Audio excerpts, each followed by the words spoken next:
بعد ما شرحنا الدرس الأول يا ولاد، تعالوا مع بعض نحل بعض الأسئلة في التدريبات، وكتر التدريبات بيخليك شطور وجميل. تعالوا نشوف الأخانات بتاعتنا اللي موجودة.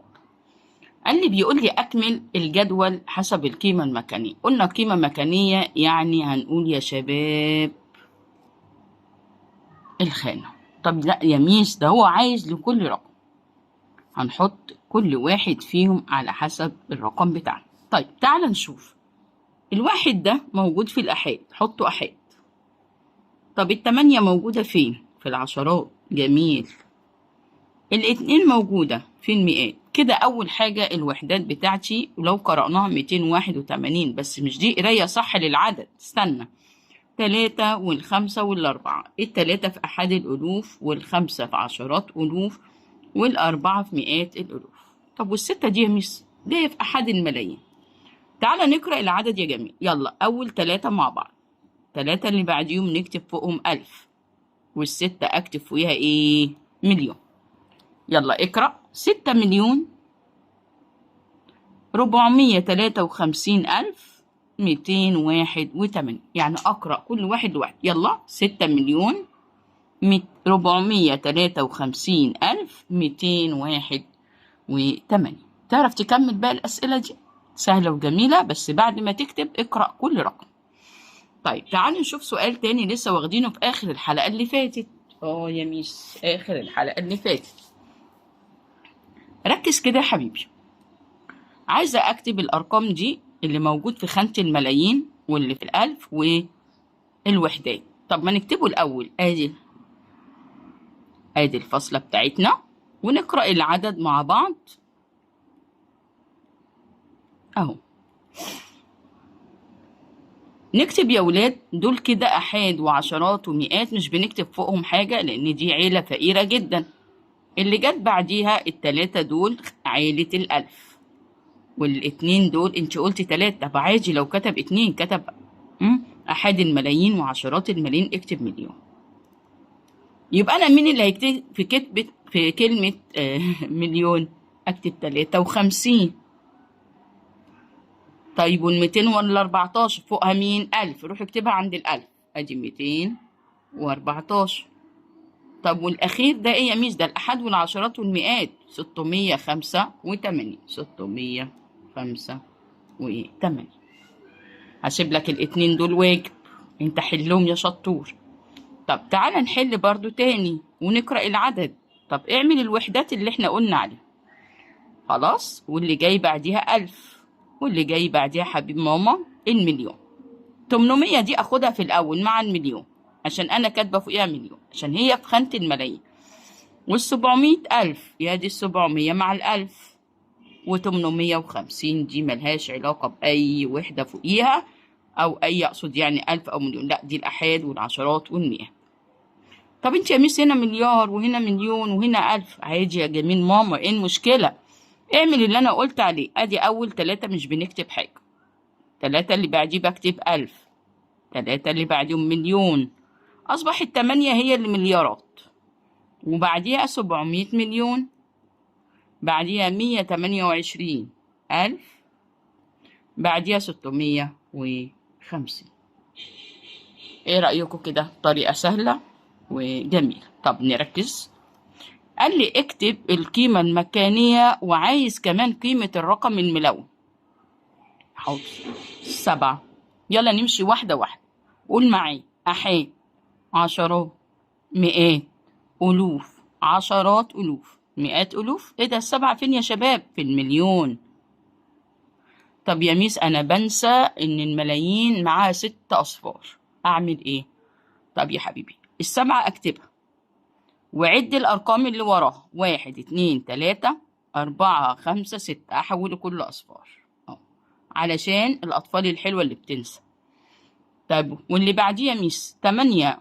8 دي أول حاجة. ومين هي أول خانة يا ولاد عندي؟ مين هي أول خانة عندي؟ أيوة فوق أهي، أحاد. جميل، اكتب أحاد. كده احنا كتبنا قيمة مكانية. طب وهي بكام التمانية في الأحاد؟ يا عيني دي تعبانة، دي ما ملهاش دعوة. 8 أحاد يعني 8. يعني مش بتزيد يا ميس، في الأحاد مش بيزيد حاجة، هو كل ما نمشي خانة بيزيد 0. طيب تعالوا نشوف أحاد، عشرات، مئات، ألوف، عشرات ألوف، مئات ألوف، مليون، عشرات ملايين. أكتب له كده يا ولاد، عشرات ملايين. كده احنا كتبنا القيمة المكانية. زي ما قلنا احنا بننسى نكتب الأصفار أو عشرات ملايين. طب بص أنا هقول لك، عشرات ملايين قدامك حلين، الستة تعد الأرقام اللي وراها وتحطها أصفار، يا إما عشرات أهي شيل العشرة وحط صفر، والملايين ست أصفار. اللي يعجبك يا حبيبي اعمل وحل لي اللي قصاده واجب. نركز تاني نركز تاني. خلي بالك مديني مجموعة أرقام، مديني مجموعة أرقام. عايز هنا الأكبر عدد ونعمل منه الصغنن ونجيب قيمة الرقم. ده موضوع كبير كبير كبير. لا مش كبير والله يا مس، مش كبير. تعال نشوف، احنا عندنا أرقام كتير اهي. عايز أكبر عدد. احنا اتفقنا إن أكبر عدد أبتدي بالكبير. مين عندك كبير؟ التسعة. طيب في 8 ولاد قبل التسعة؟ لا، في 7 خدها، واللي قبل السبعة 6 خدها، والستة قبليها 5. تمام. يا ميس 5، في 4، طب في 3، بس في 2. تمام. وفي 1. ماشي، حط الصفرين. خلي بالك الأصفار هنا تقتلوا. لا يا حبيبي، هنا واخدين الأحاد والعشرات فهيتقروا، لكن في الأصغر ما ينفعش إن أنا أحطهم. طب يا حبيبي هو عايز قيمة الرقم 9، قيمته يعني بالأصفار مش باسم الخانة يا جميل، قيمته بالأصفار يعني مش بقيمة المكانية. طب يا ميس التسعة، يلا نقسم أصفار. يلا يلا يلا. أحاد، عشرات، مئات، ألوف، عشرات ألوف، مئات ألوف، ملايين، عشرات ملايين. عشرات ملايين، يعني الملايين 6 أصفار وهو كمان 10 يبقى صفر، يبقى 7 أصفار يا ميس. 90 إيه؟ 90 مليون صح. طب تعالى بقى نكتب بطريقة برضو عشان ما ننساش. عد يلا، 1 2 3 4 5 6 7. 1 2 3 4 5 6 7. سيب لك الباقي تعمل واجب. طب هنا عايز الصغنن. صغنن، يلا يا حبيبي. شفت ال100 دي؟ يا ميس بس انتي قايله صفرين يتحطوا بره. لا يا حبيبي، انا قلت اسندهم باصغر عدد فوقيهم على طول. حاضر. بعدين نكتب 2 5. 2 5. 2 5 ايه يا ميس؟ 6 7 9. 6 7 وصغر خطك عشان نعرف. عايز بقى هنا التسعة في أصغر عدد عملناه. الله، دي التسعة طالعة في أول رقم، يعني خانة الأحاد سهلة، يعني التسعة. باقي التدريب تقعد تحله كده زي الشطور وانت جميل أصلا. كل ده وأنا ما عملتش حاجة لشاتش الفيديو.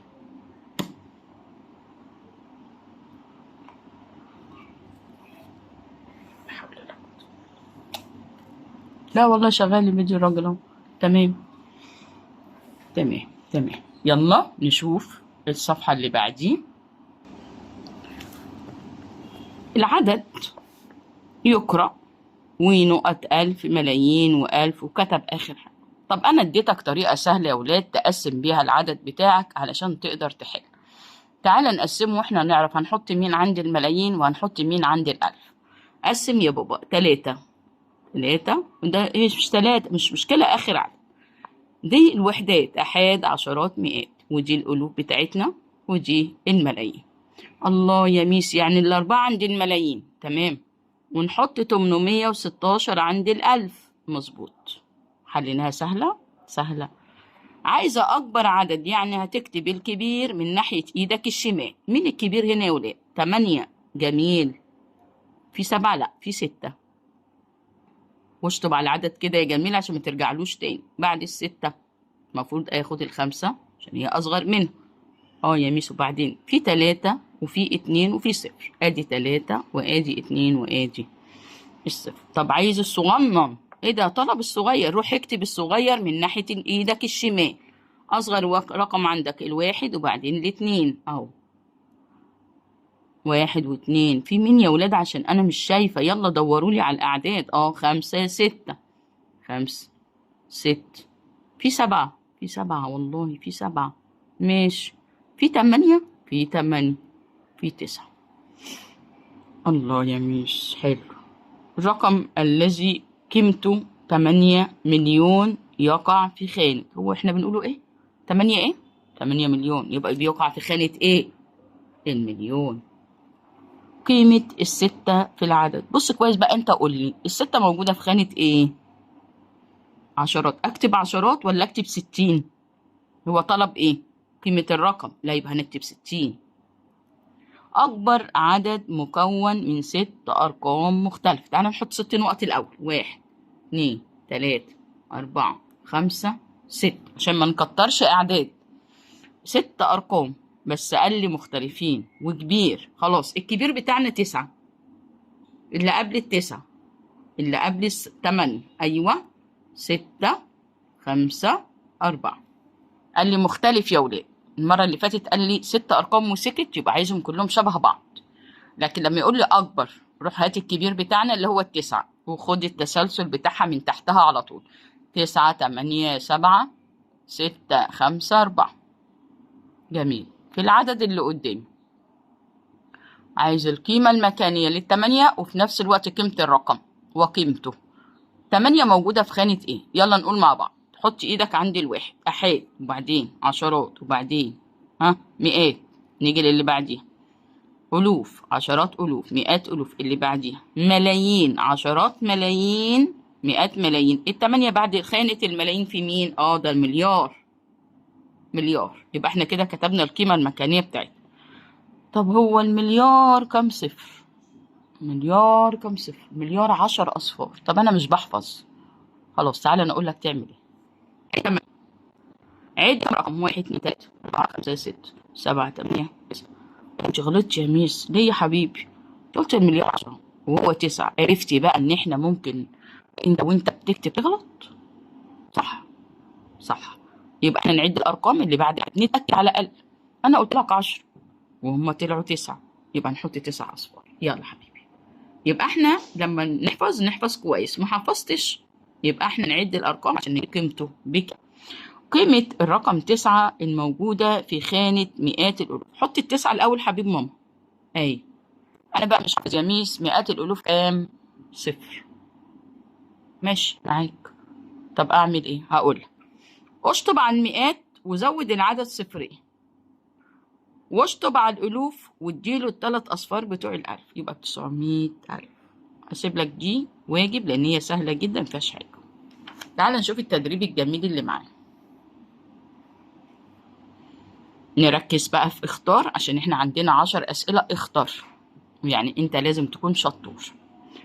القيمة المكانية للرقم 9. مكانية يعني اسم الخانة. تعال نروح نعمل علامة تحت التسعة ونشوف. يلا ردد معي. أحاد، عشرات، مئات، ألوف، عشرات ألوف، مئات ألوف، ملايين، عشرات ملايين. قشطة يا معلم ايه؟ جميل. طيب عايز قيمة الرقم يعني بالأصفار، يعني الأربعة قاعدة في الخانة دي بكام؟ ايه ده؟ الأربعة. طب ما تيجي نشوفها الأول هي في خانة ايه؟ أحاد، عشرات، مئات، ألوف. انت شاطر. الأربعة بكام في خانة الألوف يا جميل ماما؟ ب4000. مش عارف يا مش عارف. اكتب الأربعة وعد الأرقام اللي وراها وحطها أصفار. الرقم الذي يقع في خانة مئات الألوف. يلا نقول تاني مع بعض. أحاد، عشرات، مئات، ألوف، عشرات ألوف، مئات ألوف، ملايين. لأ احنا عايزين مئات ألوف. اصبر بقى اصبر ما تجريش. يلا تاني. أحاد، عشرات، مئات، ألوف، عشرات ألوف، مئات الألوف. الخمسة. أكبر عدد مكون من 7 أرقام وما قاليش متشابه مختلف. لا يا ميس مدام قال 7 أرقام وكبير بناخده كله تسعات. أصغر عدد يمكن تكوينه. أكتب الأول وبعدين أختار يا ولاد. أحل الأول وبعدين أختار.